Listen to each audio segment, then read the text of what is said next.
say, Hilda Ogden. Of course, the curlers and the ciggies and the mop were discarded 3 years ago, and a highly esteemed actress turned her talents elsewhere, to other television, to films such as Scandal, and now a major role in a new series as Granny Trellis in Rich Tea and Sympathy. Having a quiet moment to yourself? I was. Oh, you look tired, Mum. Yes, I am tired. I'm very tired. Well, you're not a young woman anymore. You've lived a full life. You're entitled to feel tired.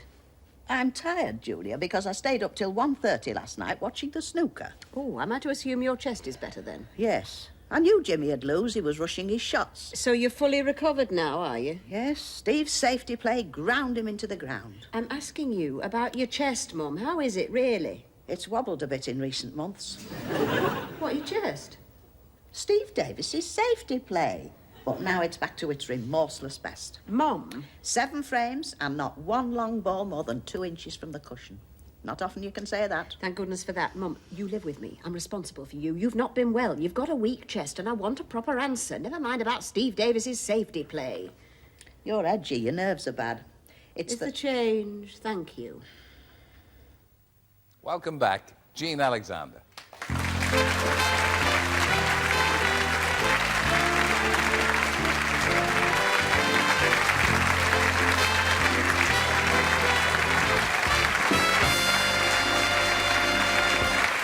I must say, it's great to see you back on the screen. Thank you very much. We haven't seen too much of you. Was that a kind of deliberate policy, or would nobody give you any parts? In a way, yes. I've been offered quite a lot of parts, especially the first year after I left the street.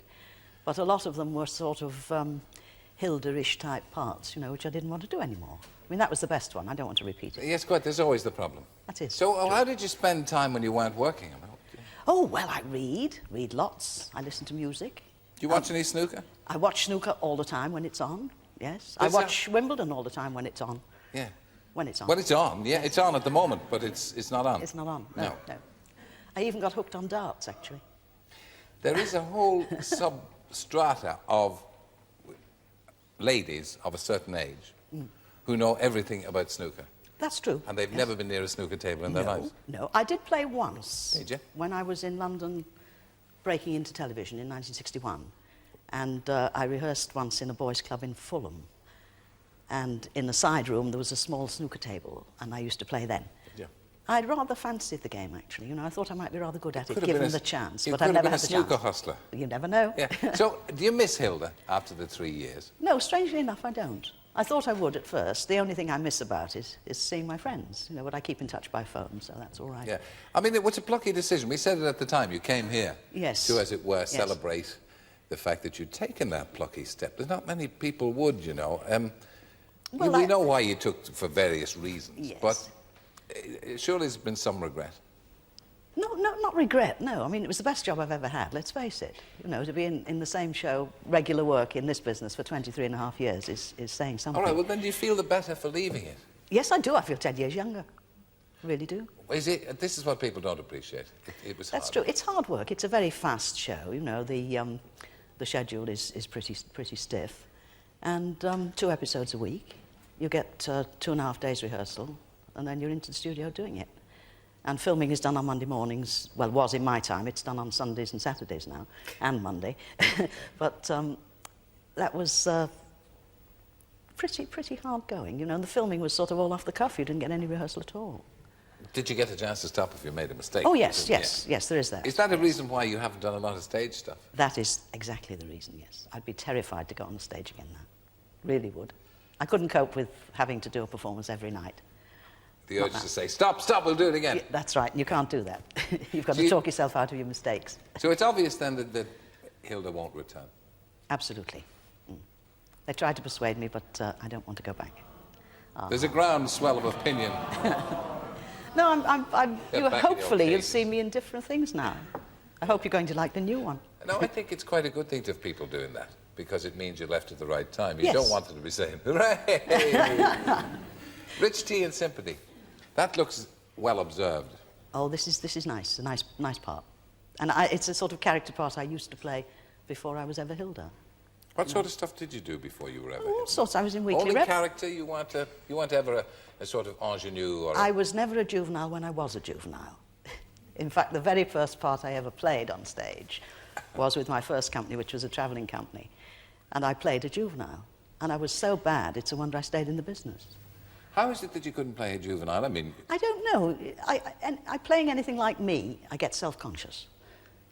Being somebody else, I don't. Well, is this difficult for you now? No, this is all right, because this is just talking. You know, this isn't playing a part. Because actors sometimes have that problem. Again, they come in here to do this, and they don't really like being themselves, as it were. Well, no, we don't. That's why they became actors in the first place. That's They right. want to be somebody else. Of course, yes, yes. Can you follow all this psychological stuff? Are you with us? Snap. Yeah. Later on in this series, what's Richard T. in Sympathy about, anyway? Well, it's two families, basically. There's father and his father, that's grandfather, father, and 3 teenage children. And the other, he owns a biscuit factory.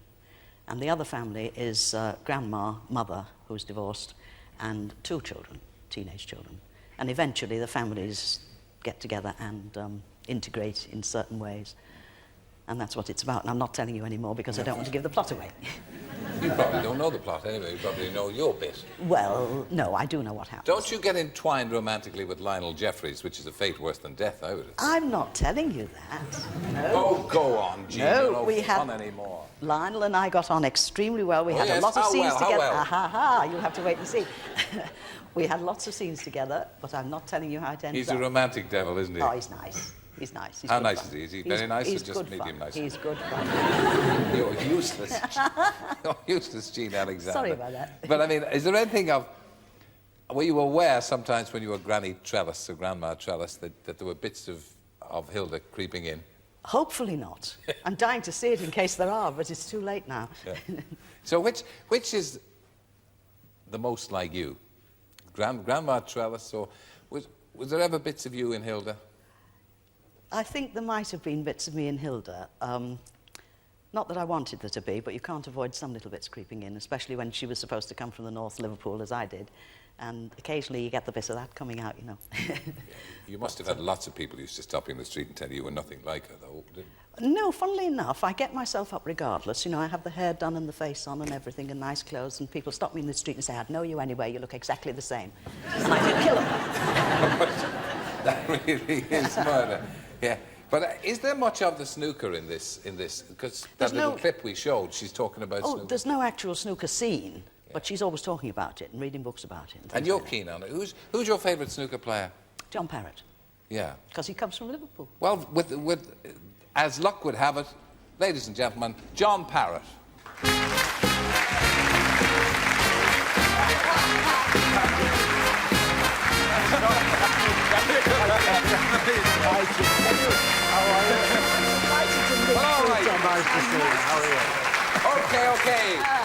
Okay, so it's not John Parrott. But you know, it's nearly. It's Dennis Taylor. It was close. Doesn't mean I don't like Dennis. I do. No, but it was a surprise for Jean, so we couldn't rehearse her and who her favourite snooker player was, so I'm afraid, first sub again, Dennis. Yeah. And we've got a little presentation for Jean here because she's quite keen on snooker, so we brought a snooker cue along. You want a and man. Maybe, because she's such a nice lady, I'm available for 5 years free lessons for you if you'd like to take it.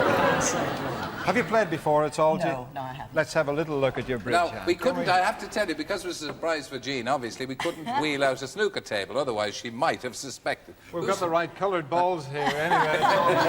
Now, you've got to tell us, Let's Dennis, have a little what's the secret of snooker? a good cue action. Let's have a look to but see the if... It's a wee bit long the for me, secret of golf is keep your head still. Now, the secret of... There must be one little thing in snooker that... It's exactly the same as golf, Terry. You've got to keep your head still, hit the ball... In the right place. In the right place. Deliver the cue in a straight line and you've cracked it. It's a little You bit make it awkward. sound Not laughably easy. easy. Not easy here. You can tell... Thank you. You missed... I'm sorry. Make this a tip. Well, look at the bridge Captain, hand. if you That's- rip this baize on this table, there'd be Just mud. put that pink jelly baby into the... What?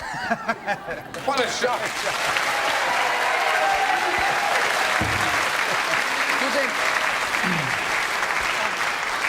Do you think... He said, asking the ultimate chauvinist question, do you think women can ever be as good snooker players as men? There's probably 5 or 6 of them that are beating some of the lower-ranked professionals at the moment. In fact, they're playing in tournaments at this present time, and they could qualify for the World Championships in Sheffield. There's no reason why they shouldn't be able to. Exactly. I mean, it's a game that doesn't require physical strength, and therefore, is there any reason why we can't look forward to a woman world champion? No reason whatsoever, and I only hope I don't have to play one at Sheffield, because you'd be under an awful lot of pressure, wouldn't you, Danny? I'm sure, I'm sure. Of course, you wear the special glasses for it, don't you, Dennis? I mean, That's right, you need good eyesight to see through the glasses I wear for snooker. yeah. But they've made a big difference. They've given me a new lease of life again, yeah. Do you watch Dennis play? Of course, of course. And she watches John Parrott as well. Yeah, I watch everybody. She obviously prefers John Parrott. I watch everybody. Yeah. And I mean, do you show I hope you criticism? win next time. Thanks, Ian, yeah. Do you show criticism, Dan? Not criticism, I shout encouragement. At the television? Yes. Don't be Yes. silly, Jean. That's Yes. ridiculous. Show And if somebody encouragement. misses a shot, I say, oh, what a stupid thing to do. Don't do it again. We've got more ladies watching snooker now than That's what men. we say. Like, I mean, a lovely letter that David Vine got sent into him from an old lady. She said, "Dear Mr. Vine, I realise now why the game of snooker takes so long. When the players knock the balls into the pockets, they're walking around the table with their backs turned. The fellow with the white gloves takes them out and puts them back on the table." True letter, that, yeah. Are you a street fan? Are you a follower of Well, Coronation? it's funny listening to Jean. I moved over to England just over 24 years ago, and I think that's how long you'd been in the series. right, So I've 64. always watched it since I've come to England. So I love it. Still Where, watch where it. do you live in England, Dennis? I live up in Blackburn, just You outside Blackburn. You're in the what I would call the Coronation Street catchment area, aren't you? I mean, you Absolutely, can relate it's, to everything that's happening. Well, it's so light-hearted and great fun. It's great to watch. But you're a man that flies all over the world. Now, is Blackburn a suitable focal point for an international sports star such as yourself? You know what I mean? It's hardly central Well, if we're you not- want to get planes and We're not too far away from Manchester Airport. Funny enough, we're off in August now. We're going off. It's amazing. When I lived in Ireland, the furthest I'd travelled to play a snooker match was 14 miles. Now we're flying off in August to Thailand, Hong Kong, and India. It's amazing. They're even very keen on the game out in India. You don't mind if I tell you a little story, a lovely little story. It's about a Scotsman, an Indian, and an Irishman. That makes a bit of a change, doesn't it? You can be absolutely certain when you get an Irish fellow on the show that you're going to get at least one story. They were all on Mastermind, and Magnus Magnussen's there, and he's got the Scotsman out first, sits him down in the chair, the lights goes down, Magnus says, "Your name?" He's gone, "Archie McPherson from Aberdeen." He said, "Your specialised subject?" And he's gone, "Stout, 1375 to 1876. 16 questions, he got the lot right. So we got the wee Irish fella out. He sat in the chair, the lights went down. Magnus says, "Your name?" "Seamus O'Shaughnessy from Dublin." He said, "Your specialised subject?" He's gone, "Stout, 1472 to 1937. So it was the little Indian's turn. He come out, sat in the chair, the lights went down. Magnus says, "Your name?" He's gone, "Mohammed Patel from Bradford." He says, "Your specialised subject?" And he's gone, "Anoraks, 1099 to 1599.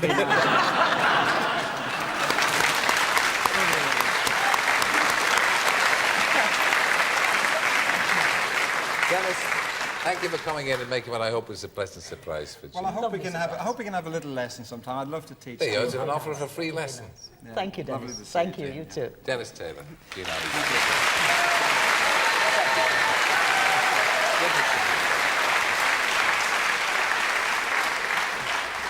And does Jean get to keep the cue? She gets to keep the cue. Very Thank good. you very much, Dennis. So Jean is going to bide a wee to meet a man who is on record as saying if you can't identify with Coronation Street, you're either profoundly insensitive or simply peculiar.